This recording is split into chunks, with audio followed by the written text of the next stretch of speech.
event. I'm sure it will be. So I'm just going to let these guys get on and talk about their times with Mr. Parker. If you want to ask questions, feel free, but keep it to Mr. Parker. I started Kenpo in Ireland under John Conway in 1973. Got to know Mr. Parker in 1974 when he visited Ireland. I was quite young at the time, about 70 years old. And then during the late 70s and early 80s, we had a lot of Mr. Parker, and right through the 80s we trained a lot and had a good time and a lot of good opportunities to train. That's my background. I have 28 years in Kenpo. And my name is Paul Downey.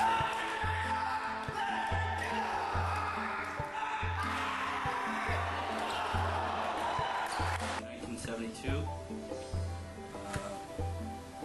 I remember this guy coming over the very first time. As a matter of fact, I was going to tell you an Eddie Downey story, but that'll come later. And most of the recreational training was in Mr. Parker's school in Pasadena. Saw Lee there numerous times, and went out to the west side. It was West LA school several times. Worked out with Mr. Parker and the guys, and all the years since, been teaching ever since. Speakman. I started martial arts in 1978 with a guy named Lou Angel, who studied in Japan. Got his third dan directly from Gogen Yamaguchi in 1964. And then he told me if I wanted to make martial arts my life, I should move to California and study from Ed Parker, because he's the best in the world. So he wrote me a letter of introduction, and I moved to California to study Kenpo, and, which I did in 1983. And the rest is kind of boring, so I'll pass on.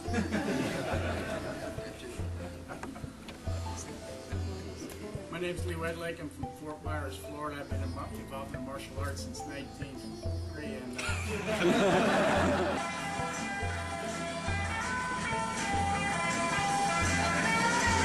I'm 3 years old, but I'm in great shape.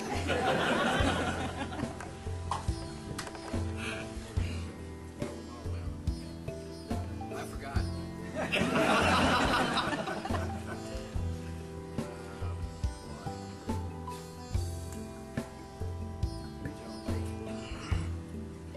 Back in the Stone Age, when I met Mr. Parker, and he would have been a prince had the Hawaiian lineage still existed. Of course, that didn't, but he made you feel, like Mr. Downey said, very at home, very comfortable. You know, he really was a prince of the guys.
This and reset it up for another take, and he'd be standing back over there.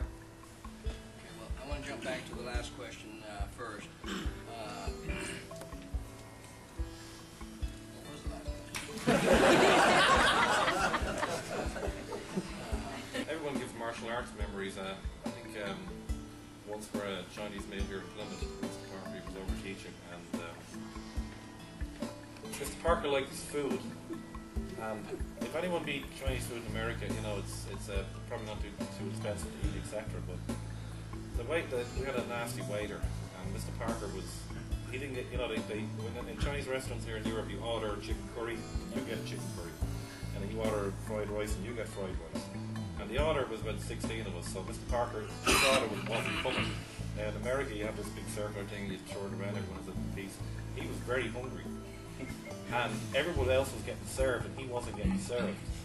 And he was like, "What do you got there?" And basically, he was starting to eat off everyone's plate. And she said to him, you know, I said, "That's all I'm getting." He said, "Well, if you eat it all, I'll give you more." You know? He wasn't a happy camper because we really thought it was going to be a fight that night. And, you know, it was really on the edge there. We knew what was happening. We thought it was going to be war that night. Guys go change, come back, and they'll be signed. So, dude, this is like the 2-second get dressed drill. Like, So we come back out, and he goes, "Paulie, here's your book." And I go, it says, "To Jenny and Lisa, best in life at Parker." I got a couple of great ones.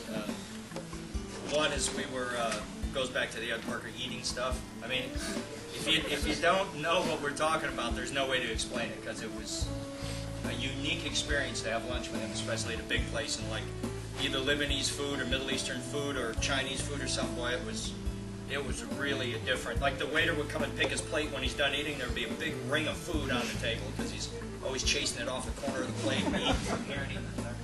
But we had a big, like 15 people at lunch in Beverly Hills with Jean-Claude Van Damme and me and a bunch of other karate guys, and a bunch of girls came because they wanted to see Van Damme because he was supposed to. But there was a time way back when if anybody badmouthed Kenpo, the old man would jump on a plane and fly across the country and punch their lights out. Just get a real settlement out of court.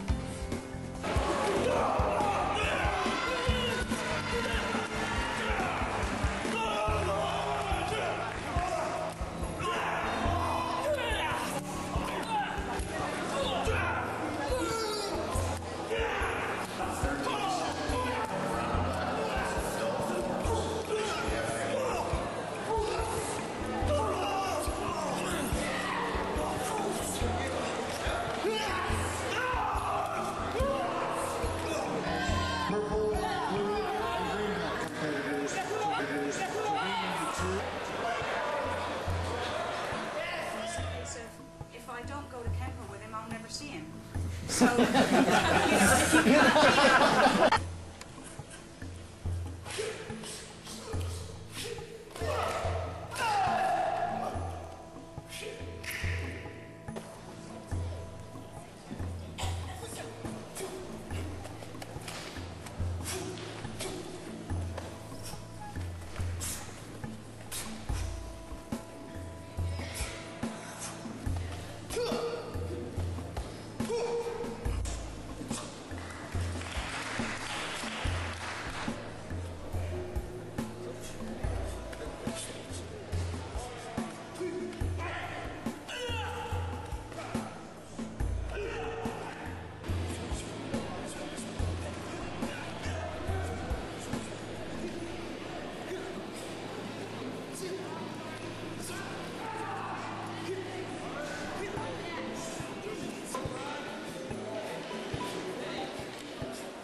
Has our own perception of what Kenpo is and how to use it.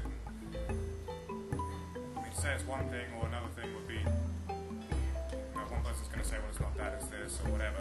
But one of the things about Kenpo that's important is that you can't do it as far as you can practice it, but you can't fight with it.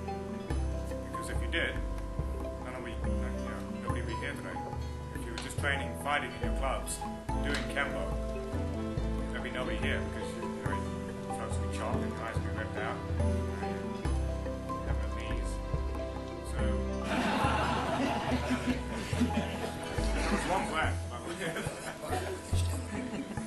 I remember participating in a seminar with Mr. Parker at old West LA School. I remember how he lined everybody up according to rank, had them introduce themselves and how much time they had in the system. My question has to do with his teaching methodology. Do you think that, or my question would be is, what did he teach you non-martial art related and how he brought people together? What did he teach you in life as a person? Like I know my instructors taught me a lot in life. What did Mr. Parker give to you other than martial art related that he gave you through his teaching, which was obviously the front was martial arts, was Kenpo. What did Kenpo pull out and what was a personal thing for you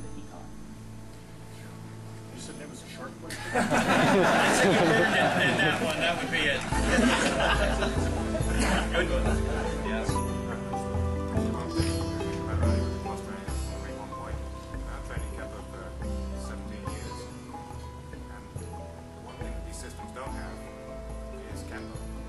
The way the principles work, the way the art is put together, the schools that I go to and the people I train with are amazed by what Kenpo does.